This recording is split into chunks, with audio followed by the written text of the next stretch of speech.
So welcome to A Career in Animation. Ask Me Anything with Vinod Krishnan. This is brought to you by Fast Film Fest 2022. And before we get started, I'd like to acknowledge our partners and tell you guys a little bit about Fast Film Fest. So Fast Film Fest is put on by the Robert C. Williams Museum of Papermaking in partnership with Georgia Tech Library and ASIFA South.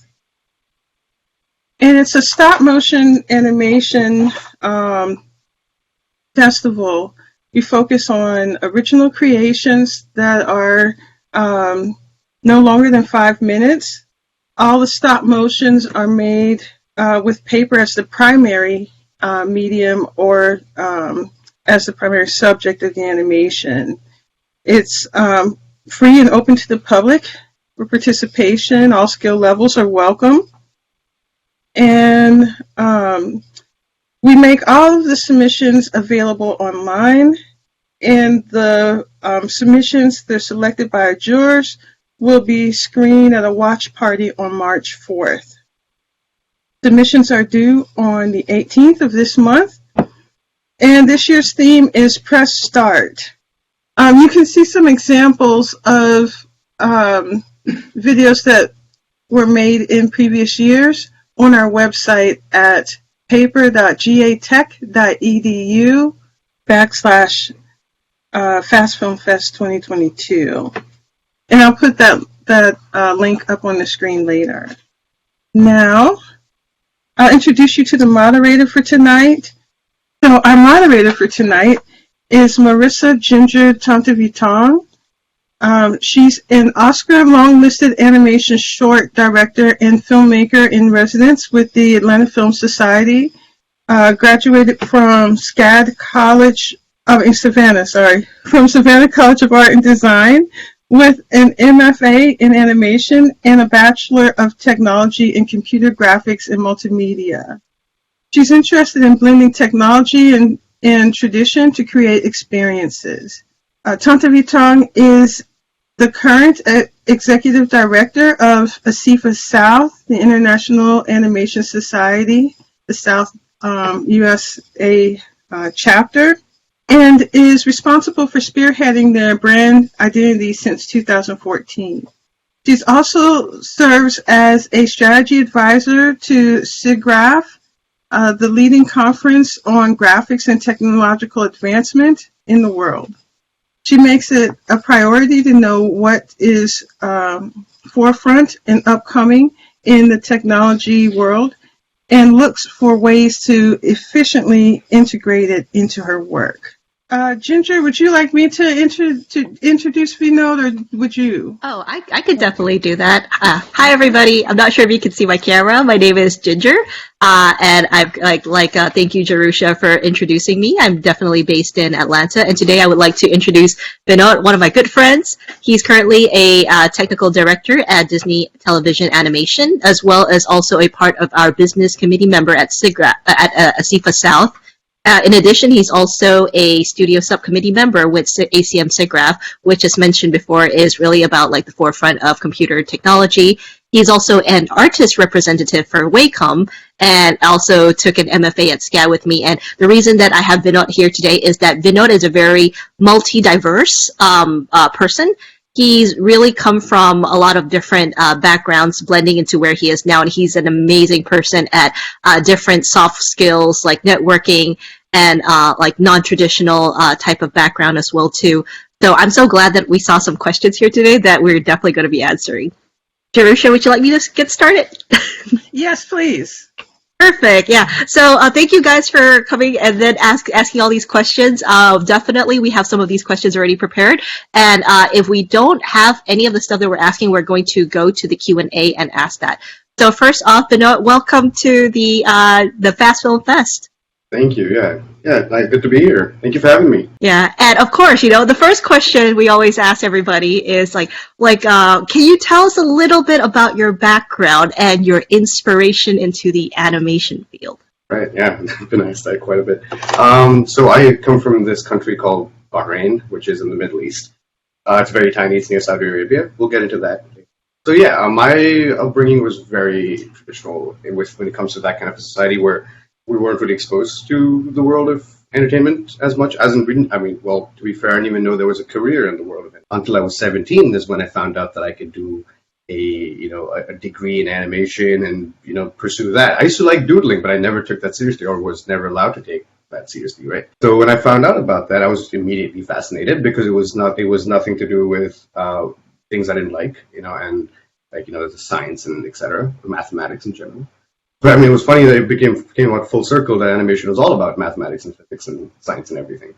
But yeah, then I did my little research about how I can find a university and etc. My family was super supportive about that. They were like, yeah, do whatever you want, just make sure that you're doing good things. And then they kept telling me that if you're doing something, just make sure that you put your all into it. So which kind of drove me towards animation. Then I picked a university and I started studying with in the most bare bones state like fine arts and stuff like that slowly. And then I was actually really fortunate to have been exposed to SIGGRAPH that you mentioned back in 2010, I would say. And I went in as a student volunteer, and then so that's where it really began. Where I would say my animation began at SIGGRAPH because until then I would just draw pencil and paper and not really animate really not the things I do today. So yeah, I still remember going there, being super confident and being like, yeah, I'm going to make it in the animation industry. And then I saw all these people at SIGGRAPH, and I was immediately like I was filled with anxiety and been like, what am I doing again? And then so speaking to everyone at SIGGRAPH, it kind of narrowed down different approaches as you can take and different career things. And then yeah, slowly I started to figure out how you do animation. And yeah, it's been a long journey, but that's where it started. And then Definitely. Yeah. So I think like that's like your summary of like the whole thing. But let's go into a little bit of the details because I know that there's like the little breakdowns that we want to ask as well too. So like because I met Vinod definitely at SIGGRAPH as well too, and then he came to do his MFA at SCAD. So can you tell us a little bit about like from somebody who didn't have an animation background and going to learn more about the animation field, what was it that you felt was really helpful? Helpful is it's always surround yourself with the good people that that you want to be, and you want to work like if you want your work to be like someone, you surround yourself with that kind of a people. So I was really fortunate to have those kind of people. See, I say that consciously now that to surround yourself, but back then I didn't know it, and I just was fortunate to have these kind of people around me, like you, Ginger. So and so when you see them, when you see their workflow, because they've known more about animation for a longer time than I have, and to just start to work and try to be amongst the same league, you can put it, right? So yeah, it was super. I mean, it's very scary when you see people doing work of that scale and at like at college level, which it's quite crazy. And so, but the thing is not you can get good at something if you spend enough time doing it. Really, that's what I firmly believe in.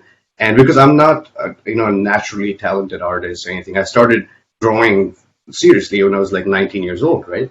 So from there to like in that journey of that, I just found out that you just hard work. You just have to put in the time. When people say the most cliche things, practice. I don't like saying practice makes perfect, because practice makes you better, and you just keep going and just keep at it, and then yeah, eventually it's a never-ending work in progress, right? But yeah, so when I came to SCAD, I met all these people, and I was like, yeah, I want to just draw like them, not even like anyone higher than that.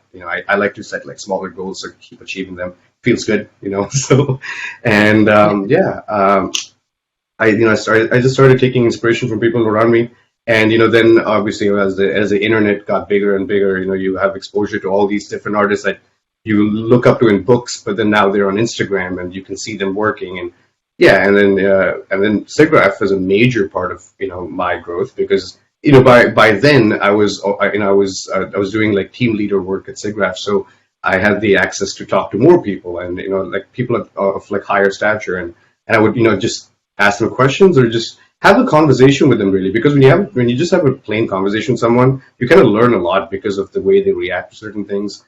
And yeah, you just kind of groom that. You take you take little bits of everything and make that your own. Yeah. For those of you, some of the people who are still in school, you can definitely apply for the student volunteer program at SIGGRAPH, because usually the conference is a little bit more pricey, but there's different tiers. But as a student volunteer, you get in for free, and then you get to meet like people from like 300 to 400 other student volunteers and get to learn experience as well too. So Vinod, after like you're doing school and stuff like that, right? How did you get from there to Disney? Like, what in between of that? Like, did you do other freelance work? Did you do other small studio work? Or how did you first, number one, get your foot into any door? Sure. Okay. The first industry job. My first industry job was in America. Was at Nickelodeon here in LA. That's how I moved here, etc. The way I got in was, I don't know if it's a traditional way, because I just worked all the time. So even at SCAD, I think I created a record of working on like 28 short films or something. It's like in my 2 years at SCAD. So it was just constantly busy, just constantly working, constantly gaining that experience. Every little thing is an experience. So I gained it, and then absolutely through knowing people through SIGGRAPH. When you work on those films, you automatically create a demo reel, because that film, those shots, you can just put it there. You don't have to really work into being like, I want to animate this shot and put it in my reel. You're not really doing that, because you've already animated something for a film in context, and then you put that in your reel. So I had like multiple reels that I'd made, and I just sent it to friends, through SIGGRAPH and through other mediums. Even at SCAD, I sent it to professors, and I got my feedback, and then narrowed down on one reel, and then just made it public. Just put the word out there that I'm looking, and etc. And you really have to do that. No one's going to come to you, saying that, hey, here, I have a job for you. I saw your work in this one website. Now you have to put your work out there. You have to send it things, ask for feedback, because we humans are cursed with this thing called tunnel vision, where if you stare at your work, more than 2 days, then you're not going to find any mistake. You can be like, yep, that's great. But then as soon as you get this fresh set of eyes, you get immediately like about 15 notes on it. So which is what you need. And so I sent it to all these places, and then I was obviously applying to different places through LinkedIn. That was my primary source of applying to jobs. So I got like about 200 rejections, and I got one acceptance from Nickelodeon. So did you apply to Nickelodeon through LinkedIn as well too, or through their website, or what? So LinkedIn Nickelodeon was a little weird, because I'd applied for another gig, and they interviewed me for it, but they were like, we already filled out the spots, but we'll keep you in mind, which everybody says, but they really do sometimes. If you've made an impression on the interview, they really do keep you in mind. And then another position had opened up, and they were like, hey, would you be interested in it? It's not exactly what you wanted to do, but you can get to that when you can do this. I was like, yeah, great. I mean, it's like, that's, as you can put it, foot through the door. I'm like, yes, I just want to get into that room and be amongst these people, and eventually learn from them and grow. So that was my first foray into the whole Hollywood animation things to it. And I mean, I wouldn't say that's my first. I guess that's my first job out of CAD, right? But we used to do these one-off projects with Floyd County in Atlanta, and like Adult Swim, and we had these CLC classes. So I guess like CAD is a great program. I rate it really high in terms of the reach out you get. So when we were at SCAD, we were respected for the kind of work we were doing in classes, and professors would be like, oh yeah, come to the CLC, work for this thing with Adult Swim, and we were like, sure, who would say no to that? So we had great exposure over there, and then obviously that propelled me to move here. And then making your mark in Los Angeles is a whole different thing. Like that survival rate is very low. So I've been here for about close to 5 years now, about 4.5, 5 years now, and there's been a lot of crazy times. There's been a lot of lows, but it's a ball game. It's a thing that you're part of, and it's quite maniacal, but. Definitely. We have a lot of questions here, which is great. These are fantastic questions, by the way. And I think one of the things that you did answer was, how long you kind of spent in LA as well too. So for people to understand, the context first of you getting to your first job at Nickelodeon, can you summarize a little short thing of between Nickelodeon to Disney? What was the work profile? Let's see. So between Nickelodeon and Disney, I've been through about 9 studios, 9 to 10 studios, I could say, right? So it's just like literally taking on. I wasn't very good at saying no to things. I obviously overworked myself and drained and everything. Those are true. Those stories are true. That does happen, right? So yeah, I would say like my second year in LA was quite overwhelming because and I'm a very social person where I went to every networking event, every just event in general. Made friends in animation, made friends within the LA, of industry, I guess, right? So yeah, made these a lot of friends, and then and that's when actually when I first moved to LA about 2 weeks into it is when I got hit up by Wacom, and I was traveling with them doing demos and etc. So through Wacom, again, I met people. Actually, I mean, this job that I have is because of one person that I met about 4 years ago at the Wacom conference, right? So throughout this time to then, it's just been a lot of networking, a lot of talking to everybody, mentally draining myself of talking in general that I didn't speak for a year in 2020. So, and yeah, and just again putting a lot of time into your work because it's important because yeah, sure, you can get a job by reference, referral, anything, but once you get the job, you really have to keep it, and to keep it, you need to be good at what you do. So if you're getting a good stance from someone saying that, oh yeah, Vinod can do this job, you have to be able to do it. So in times that I wasn't networking, I was constantly making art, just drawing, animating, whatever it is, learning new softwares because there's a new software every year, and so yeah, just learning all the time. There's a lot of R&D that goes into play. Everything that people see on Instagram or something, they see one piece of work from me, they were like, oh great, you're so good at this. But I was like, yeah, but you haven't seen the 15 other tries that I failed at to get to this, to get to this one piece. Yeah. So there's a lot of trial and error. You have to keep at it. Just that's the most basic thing that you have to keep at it. Because I know you worked in VisFX as well too at I did, Ingenuity. yes. You worked on a bunch of different things. Because now your title is technical director, and I know the technical director is in 2D technical director, which is quite different also from 3D technical director. Before we get into the question that we have here, did you do the same job title, the same stuff at the different studios? No, I didn't. When I say 9 different studios, I probably had about 6 different job titles. So I started off as a 2D animator, just animating rough keys and breakdowns, and then I moved on to, like you mentioned, VFX because I was quite good at After Effects. I was like, because After Effects something that just came to me really well, and I really liked doing it. And I was also doing it way before I was 2D animating. So I have this friend Kevin who worked for the studio called Ingenuity back then, and he was like, hey, we make like fun music videos if you want to join this. And I went to interview with them, and when I interviewed with them, I think they didn't have a position open, but they just wanted to meet me, and those are totally fine too, because there are times when you just get to meet them, have like a 2-hour conversation at their studio, and it's not really for a job, but it's just to see what we can work on in the future, and that's something that happened.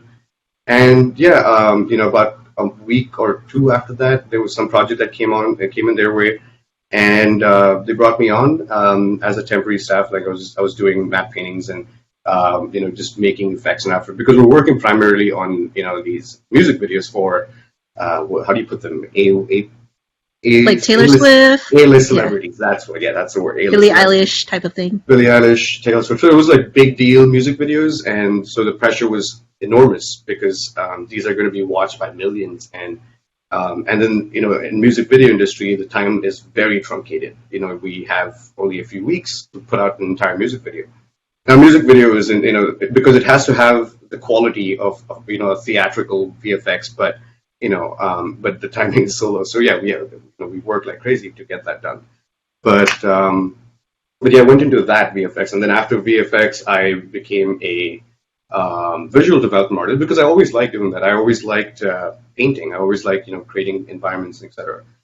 So I went to Sony Pictures Animation as a biz dev artist, and I was there as a biz dev artist, painting, working with art directors, and so when Disney came along after all of that, the interview was really funny because my boss, my current boss now, who's interviewed me, he was like, so you've done all these 7 different things, but we have this job where you could do most of these things in one job, and that really intrigued me. I'm like, yes, because I do have a bit of those, that ADHD kind where I cannot do the same thing for like, a long period of time, which is why, I picked up all these skills of compositing, animating, painting, and 3D stuff, modeling, etc. Right? So when this job came along, because my day to day at Disney is now I do like about 6 different things, which is something that I love, because if I'm animating a shot, then because it takes hours to animate a shot, and by like the 6th hour of animating, you're just like, can I take a break? I want to do something else. Not many jobs have that option because that is your job. You're animating. For me, I can minimize that window, bring in another window, and do some scripting and coding and whatnot, because that is something that's my recent love. That's what I learned at Disney, and I love coding and scripting now. So yeah, you do that, but then you can go back to, and sometimes you have to paint a background, which has been my visitive days. I've loved doing that. So yeah, I just like doing different things. Definitely. You just actually answered part of the question, because somebody asked, what's a typical day-to-day like for a technical director? Right, and if you can tell everybody what you're working on right now, real quick. Sure. Yeah, we're working on this TV show. It's a remake of. It's called The Proud Family. It's coming out on Feb 23rd. Remake of this show on the same title in 2001. So. Yeah. So just to summarize, your typical day-to-day is that do you do just a bunch of different things in a day? Yeah, you start the morning off with your lists of things you got to do, and it's very anxiety driving. You're just like, oh my god, because the great thing about working at Disney that I've found is that there's no micromanaging, and it's all about trust and respect, where you know what you have to do, and you know when it's due, and now it's up to you, because no one's going to be like, do this first and then do that. You just do the job, and you know what's due, and you know what needs to be done. So it's great and that way there's a lot of, just me time where I just look through the list. I know what to prioritize, and I'll go pick those things and I'll do it. So sometimes it is like, maybe the art director wants some sort of a background change, some lighting change, and I can do that because his time is limited. So I can send it to him quickly, and he can have the feedback, in faster, because if you send it in later, your feedback is going to be later, so the work's delayed. So there's a lot of domino effect. So are you also working remotely? Yes, this has been my life. 16 hours a day, sit over here. So I work.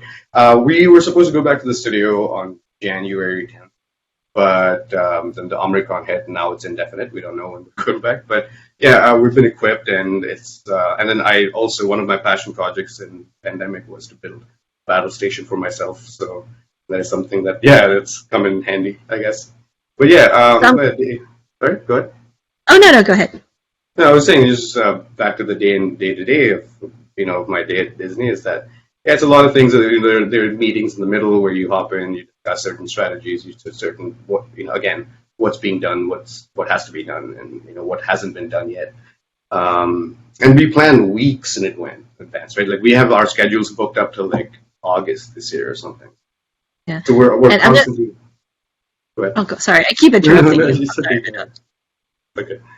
Yeah, I was going to say I'm going to start off with some of the simpler to answer questions first, so that way we can get through this. But somebody asked, no, it's not difficult, but some of them might be longer explanations. So, first one is, how often do you update your Instagram? That's a great question, because I haven't posted a single thing on Instagram since March last year. So things have slowed down for me, because it's pretty much because of I do art and whatnot that I can't post, obviously, is throughout the day, and I'm just exhausted after like 8 p.m. and I don't want to draw anything again. I bought an iPad recently, and I've been painting in my spare time in Procreate and stuff like that. But yeah, I've lost the whole thing of posting it, because I don't know, it seems like a whole thing. I'm like, I gotta post it on Instagram, put a caption and all these things, and I'm like, I don't have the energy for that. But yeah, I'll post soon, but I don't post as of now. To answer your question, I haven't posted in a year. Yeah, and how much animating do you do, if any? Well, I animate, a couple of shots at least every day, depending on the length of it. Because there are times when it could be anything from retakes to animating a full shot. Because we work with a lot of partner studios across the world, so it's not always that if the director has a note, he can send it back to Singapore or Philippines or Canada, right? So there's sometimes when he's like, yeah, can we just pass it to the ADs because we're all equipped animators and painters and compositors. So they send it to us. Or sometimes when he was like, "Oh, we want a shot in the middle of these two shots where this character is doing this movement," and sometimes they add another dialogue. Sometimes there's new music cues, and sometimes the music cues change, so you have to reanimate the dialogue a little bit. Sometimes they add in a word for extra items. It's like a lot of things like that. So yeah, I'm constantly animating for sure all day. And then in the side, that's when we do all these other, like I said, scripting, and you got to do some quick background paintings and stuff like that. Definitely, for sure. And to add on to what Vinod was saying just now about like outsourcing, probably a lot of people might not really know, but a lot of animation is also outsourced to different places, overseas as well too. So another thing is if you're looking to get in entry level and work at a production that is going to go be in Disney and stuff, smaller studios also outsource for that too. So not just like aiming for Disney only, but the studios that work on projects for them would be a good way to kind of showcase your work as well too. So Vinod, this is another good question for you. How do you handle burnouts, or especially during times when you have crunch and deadlines? So that's a great question because that's like a never-ending solution that you're trying to work out in your head. But over time, I have figured out what works best for me. Is so I thrive on, like I said, right? I thrive on doing different things. So when there's a crunch time, when there's a time where it's seemingly you cannot leave your computer, you can always afford to take that. Maybe it's even a 15-minute break or a 20-minute break. That break is really important. So I like taking walks. I like doing something that is not involving a screen because what's burning you out is like staring at this bright piece of thing all day. So something, and it could also be like a little bit of stretching. I do a lot of these. I have a little back roller. My back is a mess, so I do all these back rollers and just a little bit of things to like really ease my body. And yeah, it's really important. Like you got to figure it out. It takes a while because yes, I have burnt myself out multiple times, and there are times when I was also in the ER for dehydration. So yes, I have been through the worst, but I've figured out a way that drink a lot of water. Keep drinking water, like it's okay. To drink water, then it makes you want to go to the bathroom. So that's like a good little break segue for you. For sure. And you get to walk, you get to get up. And also, I've set myself up with this standing desk where I can stand all day rather than sit, because when you sit and you slouch, you kind of get into a very comfortable position. Mm-hmm. So, it's important to keep your movements in the high. And even when you're animating, it's always good to step away, act it out a little bit in your head, even do the movement. Very exciting. Yeah, and I think one of the things that I tell our animators as well too, is having to work on discipline, because when you're working at home remotely, it's very easy for you to forget the time and just keep working. So if you, for example, like some people really get into this like mode where like I need to finish this.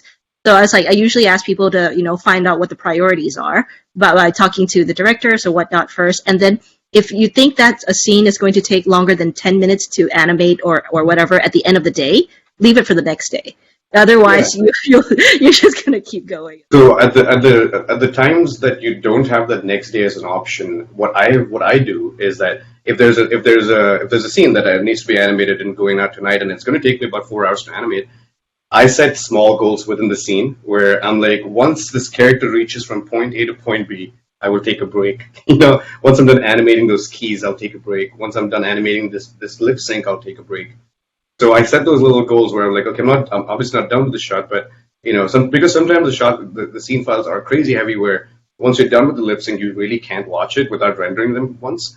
So you render them once, and while that's rendering, you just take a step back and do all the break stuff we're talking about. But yeah, you set those micro goals within that 3-hour gap, because sometimes your break can come in like 20 minutes, sometimes your break can come in 40 minutes. But that's really up to you, right? Like you're the one animating. So yeah, so I like doing that. Yeah. Working smart. This was an interesting question. So how do you manage your time with work and personal relationships, especially in a place like LA? Like, how do you find the time to go out and meet new people when you have to work so much? And also about dating in the animation and vis effects industry. Great. Sorry, that's exciting because let me break it down for you first. Number one, I think we talked about like, how do you manage your work and personal relationship, the time. Okay. Well, so I spend my weekends strictly away from animation or any work. unless there's overtime, etc., which I don't really comply to as much. But my Saturdays are very precious for me to catch up on all my sleep. I refuse to leave the bed until like 11 a.m. I'm just like, nope, like I will not do anything else. And then yes, Saturdays are for those chores. So you spend all your time at home, so you kind of see all these things that need to be cleaned and all that. Yeah, so and then Saturdays also is when I step out to meet my friends. We have get-togethers and just play board games sometimes. Sometimes we play video games, but that's the purpose I'm trying to get away from. I don't want to stare at the screen, so I like going to places that where I also like playing pool and table tennis quite a bit. So yeah, we go out and do those things, and yeah, I mean, I don't do that during the week because I just I have a schedule. Like I work my calendar, So during my week, it's just I don't step out as much. But yeah, Saturdays I take it very seriously to go out and do things, and sometimes Sundays I'll do like a brunch, but Sunday evenings are usually my time to like regenerate and kind of prepare for the next week. So yeah, it's like a sweet little schedule that I have going on now. Where Friday nights I'm not going out because I'm really tired and I'm just gonna go to bed at like 9:30.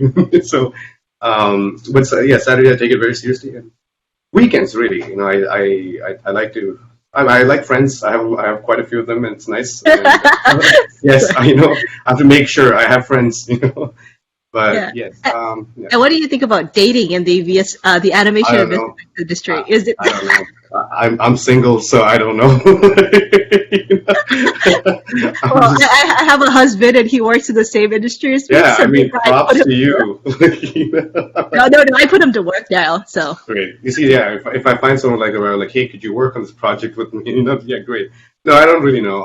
I've gone on dates, but it's never led to anything because of my schedules. But yeah, I love my career. It's my love life. It was a great question, by the way. Thank you. yeah, great question. I like that question actually. So this one is also like, did your experience in live action help your work in animation or vice versa? And in what way, if so?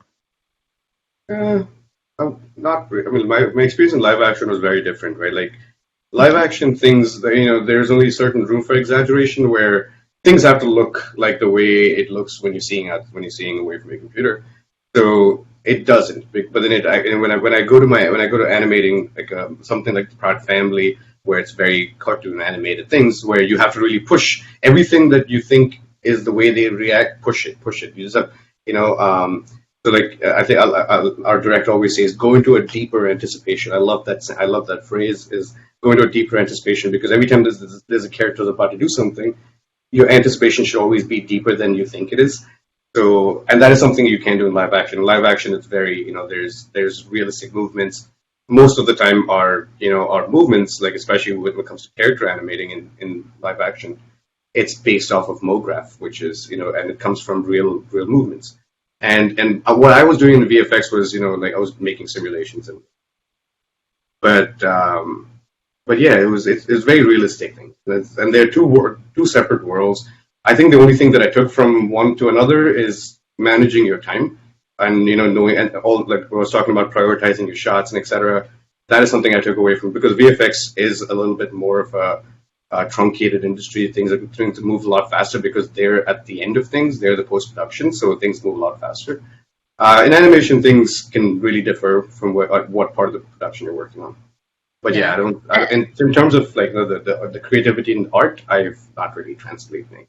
Yeah, and somebody's asking about TikTok because they upload snippets of songs and animation to TikTok. Do you post anything on I'm TikTok, not a or do you? TikTok. I'm not a TikTok. I guess this is the thing is like when you're working and you have a lot of work to do, it does draw away from that original content kind of work. Yeah, I enjoy some of the TikTok content. I've seen like animators or artists post stuff on there. It's cool to watch it. I just don't. I really respect them for doing it because it takes a lot of time and effort to put that together, and that takes a separate level of thinking even to put that together. So, that's something that I don't have. I cannot think as a social media person. So, yeah, it's really Well, great what they do, but not me. here's a follow-up question that's related as well to what is your creative process as an animator? And I know you do illustration and all these stuff as well too. What do you categorize yourself as, or nothing at all? I think right now technical director is a great thing to say, because I can really explain what I do, right? So I think I like the title technical director because I get to do multiple things. But I mean, the core of it all, we're all animators. That's where I started. I didn't paint before I animated first before I did anything. So I think, yeah, I mean, if I had to explain to someone that doesn't know what technical directing is, I'll say I'm an animator. Hmm. Because I believe in this day and age, most animators can kind of draw and paint things. So the animator kind of sums it up. So I guess that's what also answered the question about what you like about being a technical director. Is you get to touch a lot of different things, Right. and it's not limited to one thing. It's more about problem solving and getting the work done. Yes. Yes. Great. Problem solving is the best way to put it. Definitely. Somebody asked if you can talk about what you worked on for the end game, and was it like visual effects or what? Yeah. So I worked on when I was doing Endgame. I was just coming off of a 2D animating gig, so I wasn't quite proficient with VFX just yet back then. So I worked at the previous sector at this company called Third Floor, where we did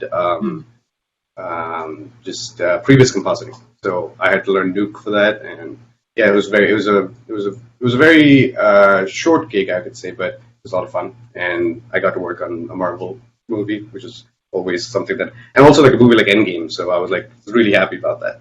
But yeah, I did previous compositing, not really the final compositing. Definitely. Compositors are really in demand right now. It's like Yeah, we're like they're always in fighting demand. tooth and nail, fighting Yeah. tooth and nail to get them here. Oh, yeah. Uh, yeah. And then, so this other question is, so if somebody doesn't have any experience in animation and wants to get into learning, animation, especially for like being able to create their own project, is there any recommendation for their first steps? YouTube, so go on YouTube, and then yeah, well, before YouTube, you kind of just have a fair idea, do some research in your own way, talk to people, and then get an idea as to what you want to make, what kind of an animator, because animation or an animator is a very vast subject, and you can do a lot of things. And to make an animated short film, it takes a lot of people, it takes a lot of skill sets, and there's a specialization for a reason. So yeah, the starting point would be to have conversations about what you want to make, what you want to do with that skill set, and what skill sets you want to really gain, what really appeals to you. Because some people are really appealed to pre-production where they're doing storyboarding, character design. Some people like to animate designs that already exist. So that's, and you have to find out who you are in that little discourse of things. So yeah, that'll be the first step. Second step is, where I wasn't kidding about YouTube. Just go on there, and because there's like the resource that it is, it's great. You can watch almost tutorial about anything on any software. And so yeah, when you kind of narrow down the softwares that you need to use, and go on YouTube or go on the website, get some tutorials in. And don't spend too much time on the tutorials. I would say pick a scene. Like say if you have like a story idea in your head, you have it written down somewhere. You don't really know what to do. So pick a scene from that story and animate it. Just animate it. Just be like, what does it take? Okay, these two characters, this background, this lighting, etc. Now learn each of those skills. Like build that up. So just keep that scene in mind. It could take you months. Don't worry about time at that point, right? It could take you months, but whatever time you're spending on it, let's say if it's the character designing aspect of it, spend enough time doing it. Because because you can't say that you've done it really if you haven't spent a good bit of time doing it. It could take you. Don't be ashamed if it takes you a year to design like the character that you want. It's okay, but spend enough time doing it, because the result that you want is what you care about. And I can say for sure that if you keep animating something, it will and that result in the end will really make you happy and want to do more and more. But yeah, spend enough time learning each of those skills. But yeah, at the end of the schedule that you made for yourself, you have to have the scene animated, or like just in the entirety, right? So Yeah. yeah, I think that's a good place. Definitely. There's also like small competitions like 11-second clubs Right. that can get you motivated as well too. And like to Vinod's point, if you have a reference, and this is like difference between copying and whatnot, but then it's like if you have a reference and then you like you're using it as like a master's, and then you're mimicking it first, that's always a good way to learn as well too. So this is a good one too. How does someone get started in VR and AR? And to just give a little bit of a background, Vinod did work on a VR project as well too, which they submitted to the SIGGRAPH and got official screening at the Computer Animation Festival VR Theater. So Vinod, how does someone get started in VR AR? So, well, I I mean, guess it's VR. when we started in VR, it was very different from what VR is today. So VR today, I mean, one of those Oculus Quest 2s is quite inexpensive. It's like $300 or something like that. So, if you can get one of those, if not, then you can always look into the multiple plugins that are available for softwares that you might be using already, like After Effects or something called Skybox is what we used, and I'm Hmm. sure there are many more now. So you can create these 360 things in After Effects, and then put them on your phone, and then put the Google Cardboard, and and watch that. So it really depends on what resources you have or you have available to you. But if you can get a VR headset, I think you should, and get the necessary software, because it really takes some getting used to VR. Even though you're a 10-year, experienced artist and you've mastered Photoshop, but if you open Tilt Brush and start painting in the VR land, it can be a little different or very different from what you've done so far. Even the way you've approached your painting, it can be different. So spend enough time doing it, and yeah. So I think that's a start. But then when we started, we didn't even know how to make something for VR. But we just went into it. We did a lot of research. We actually did more research than actually make the thing. It took us lesser time to make the thing, but it took us a few months to just research about how to do things. So VR I is a think a lot of very things are like that. fluid. I love the VR medium it is, because it's very fluid, very unpredictable, because you don't know where a human's going to look. We can't show them one thing, right? We can be like, we're given this world to be in, and you can do whatever you want here. So, and it's very unpredictable, which is what I love about it. So, yeah, VR is great. Definitely, for sure. Yeah, my husband works in VR too, and I think what Vinod's saying is correct. Is like start off with something small and simple, and have like smaller goals and R&D instead of like thinking that you want to make something really big. Because like before you can do stuff, maybe like remove the interactive part. Just learn Yeah. how to make a room instead of trying to make a jungle. So Vinod, it says this is a good one, especially for you because you're like a networking person. It seems like a lot of jobs you need to have good connections and network. But what if someone hates talking to people? They're pretty decent at the work they do. How can they get a job? Would they be able to cut it? Yeah, as I know a lot of friends who are introverts, and I got these questions quite a bit. So yeah, you don't really have to speak to people, but there, especially in today's world, there are many ways of reaching out, putting it out there, like Discord and etc. You just have to make sure that your work is seen by these people that you want to interact with. So at the end goal of networking is so that these people see the work you're doing, because if you think your work is great, the right set of eyes need to be on them. So, whatever you do, if you don't like speaking to people, then put it online, share it everywhere, make sure that, maybe you can even do it like, as under your artist name, and, and just put it out there. As long as it gets the traction that you want, I think that's networking, in today's world. I think of networking a little differently. I think of it because as an extrovert, I think of it differently because I like making friends. I like talking to people, and it could be about it. I don't necessarily have like a fixed agenda of talking to a certain type of people. I just talk to anyone and everybody. It could be of whatever background they're in.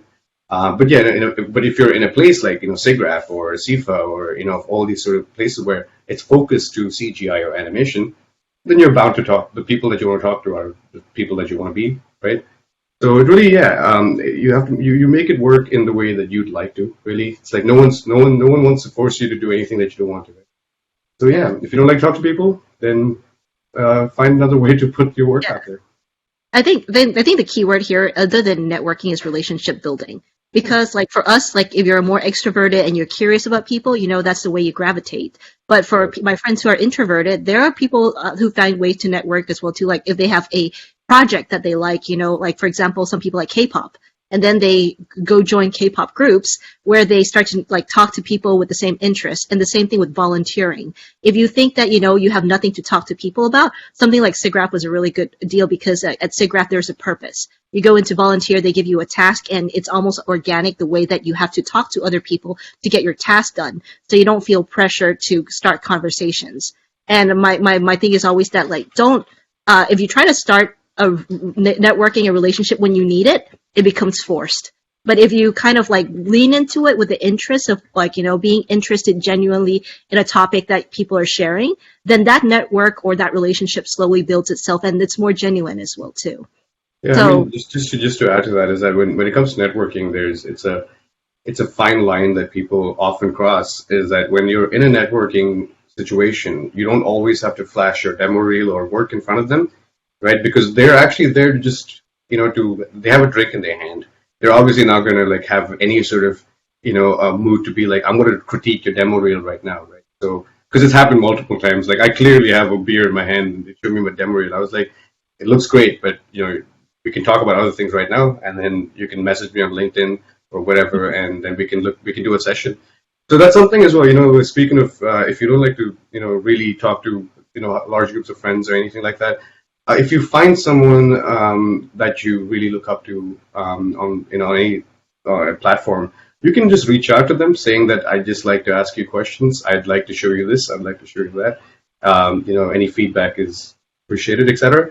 So you can do that one-off thing with someone because for the most part, people in animation are great. They do like to give you feedback. It actually gives them a lot of satisfaction to give them feedback.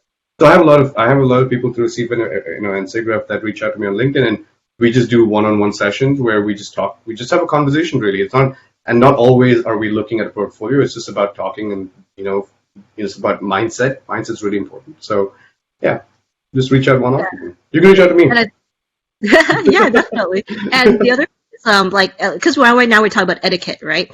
And then so that's one part of etiquette. The other question was, do you have any advice on etiquette and process of sending animation pitches to producers? The animation pitches is a whole different ballgame, like because Exactly. when you're pitching something, it has to be it has to be in the right environment. It has to be done the right way.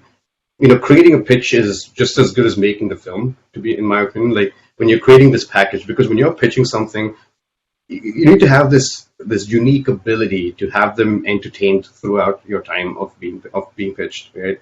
So when they're listening to your pitch, you have to make sure that all your points are concise and it's either if you're going for a comedic thing, you have to almost be funny every sentence. But because that's so I've seen pitches. I've worked with pitch bibles. I've worked on with friends just to pitch things, and it's a lot of fun to do it. I'm not gonna lie, it's great fun to pitch, but it's a whole different thing. That's like I would say that's like a separate presentation by itself, pitching. But Yeah, that's definitely. So I think that's one thing when people ask, people who work at studios, oh, like pitching. I was like, unless they're a producer or unless they're actively looking for shows, you're not going to get as much advice on there. But I'm a producer, so I'm just going to speak to that just on a small little basics. Is that you usually want to have an agent. It's like if you have an agent who's already connected to the different networks or an entertainment lawyer to look over your stuff as well too. That's one thing. So a lot of studios are not going to take cold pitches or you send it, but there are studios like the Fred Rogers Studios that actively have emails that says that please send us pitches. Or like even the studios like before, like Atomic Cartoon, when they're looking for pitches, they actually have websites where you can send stuff in. Film Market is another one as well too, like the NSE Film Festival that was like created by ASIFA International before too. And this is not the same as a film or animation festival, but they usually have a segment called a film market. And in the film market, that's where they have producers, they have people who are from different studios that are actively there for you to learn about what their studio needs are and connect with them. So they'll have their emails and information, but a lot of times these deals are already kind of made before you actually go to the festivals and the film market, and you actually go there to almost like seal the deal or talk more details. So that's another thing. But I also recommend that if you reach out on LinkedIn to like the producers or the pitchers and stuff like that as well too, usually like in the closest area to you. By the way, then sometimes you'll definitely actually get a response as long as your pitch deck is solid.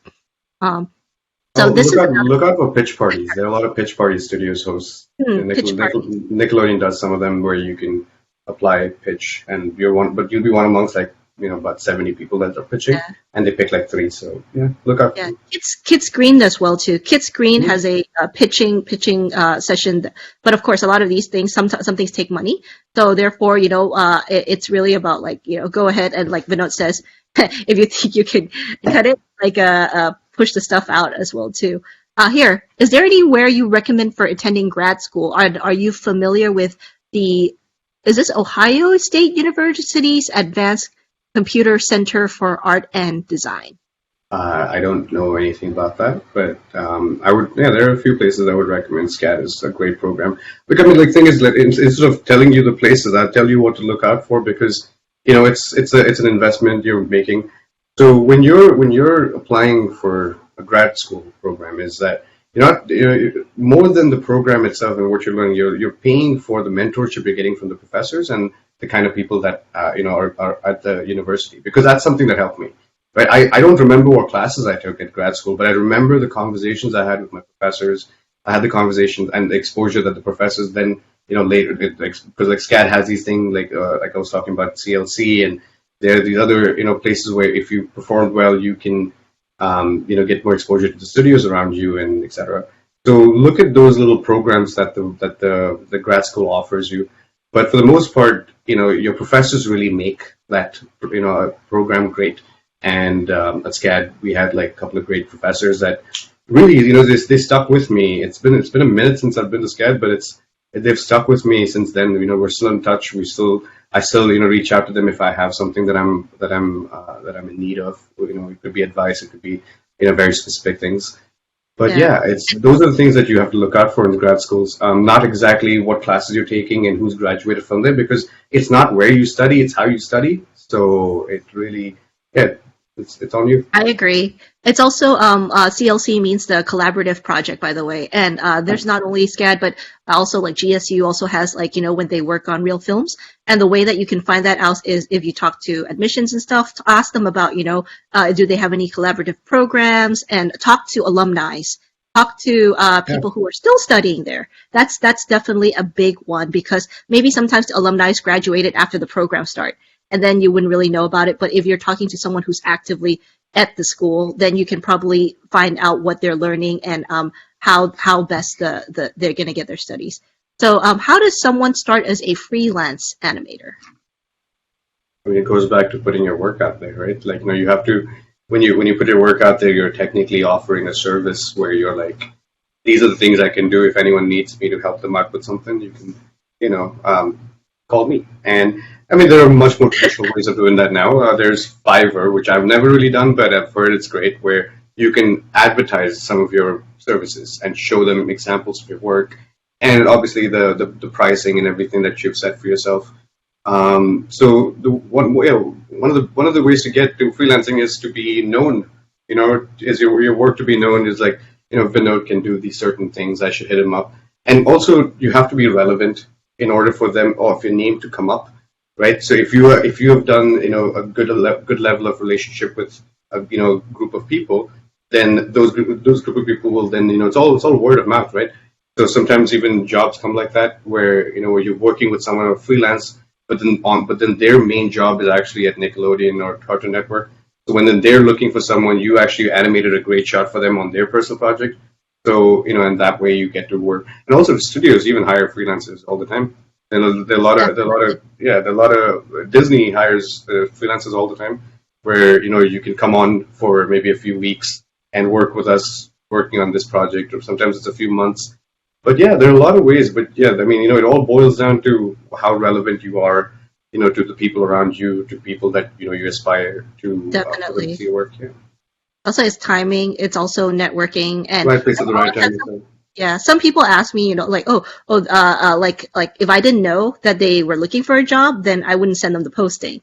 That's a big one. So if No, yeah.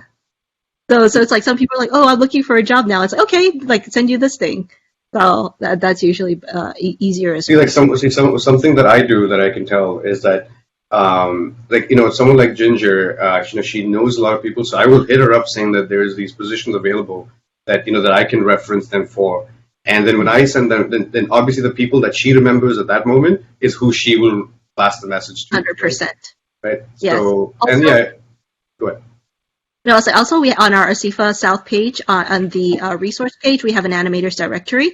So I sometimes pull the names from there as well too. If I can't think of somebody, I'll go into the directory and take a look at like, okay, these are the people who are match the qualities, and then I'll ask them, email them, and ask them to send their information over to the contact if they're interested.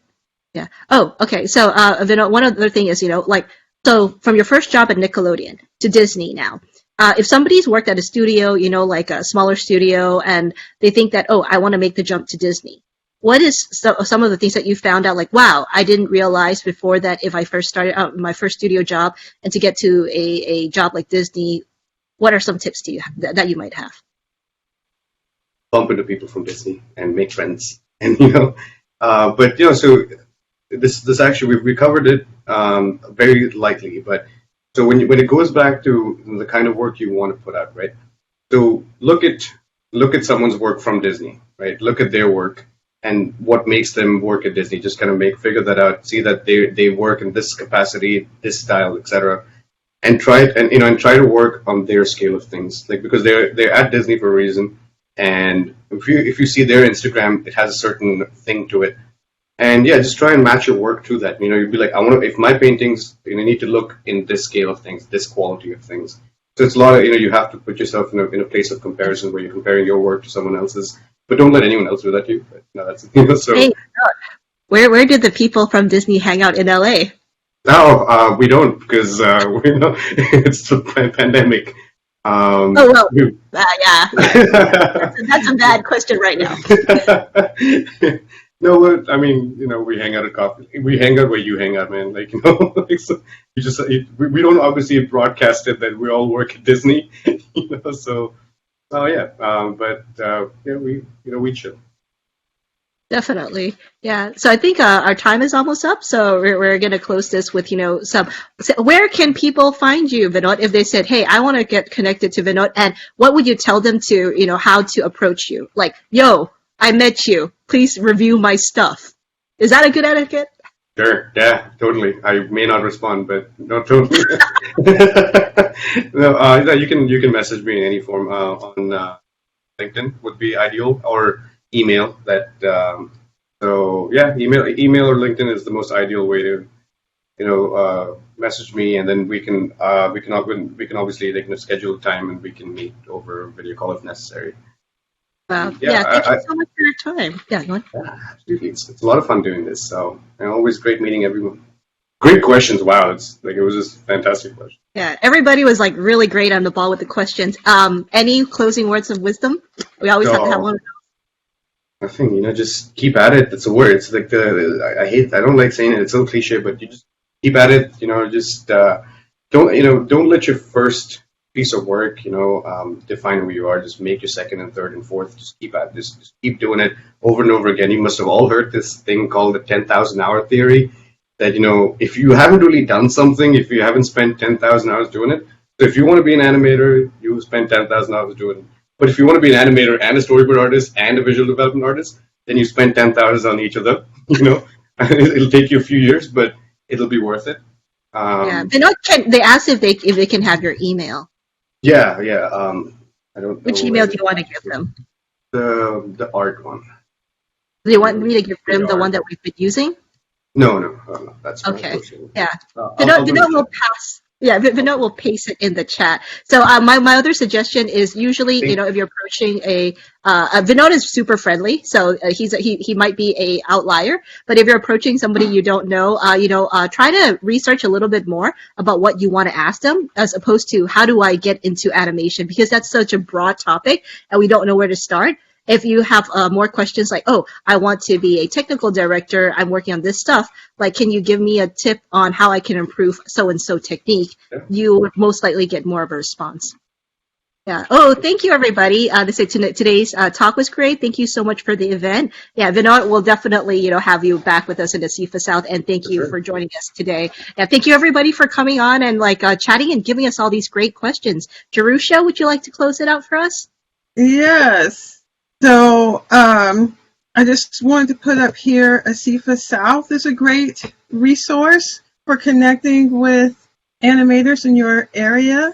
CIFA South is specifically the South USA, but there's other branches. You can get resources and tutorials on the Paper Animation Fest YouTube channel, and there's still time to make an animation for Fast Film Fest. Our submissions are due on the 18th, and we'll have our watch party on the 4th, 8 to 9 p.m. And if you guys give us a few days, we will be posting this recording on the Paper Museum website. All of the events for Fast Film Fest are free. If you enjoy this programming and like to see us continue making programming like this free and available to the public and want to support us with a donation, you can do that at georgiatech.gatech.edu /giving/papermaking-museum. And just again, thank you to Georgia Tech Library and the CFA South for partnering with Robert C. Williams Museum of Papermaking. Please, please, please check us out. Check out the information for the Film Fest at paper.gatech.edu. You'll find information there on the museum website for Fast Film Fest, and you can see some of the recordings from previous years. Thank you, everybody. Yeah, come join us at the CFA South. We have like Discords. We talk a lot. Ginger, what is the next event that CFA South has? We have a recurring. Sorry, I interrupted you again, Jerusha. No. I'm so rude. I apologize. So for our events, we actually I posted down an events calendar, and we usually have an online beginning figure drawing session with Sandy Chamberlain, professor at Kennesaw State University, every first Tuesday of the month. And we also have a sketch meet on Discord every second and fourth Wednesday of the month, where we just chat and sketch with each other. And our next roundtable discussion online is on February the 15th, where we talk about, is 2D animation dead? It's not, spoilers, but we need to be clickbaity. So come join us for that conversation, and we'll definitely be working on a new program like ASIFA After Dark, which Vinod is actually one of the person who suggested some of this too, where we can host stuff on Discord and talk about industry stuff at After Dark as well. And our main event, ASIFAC, Animation Festival, will be in July around with Paper Museum, hopefully, hybrid. Yes, yes. And that would be available to the public as well, too. So we hope everybody can join us. Thank you, everyone, for joining us. Thank you, everyone, for joining us. Bye-bye. Catch us on LinkedIn.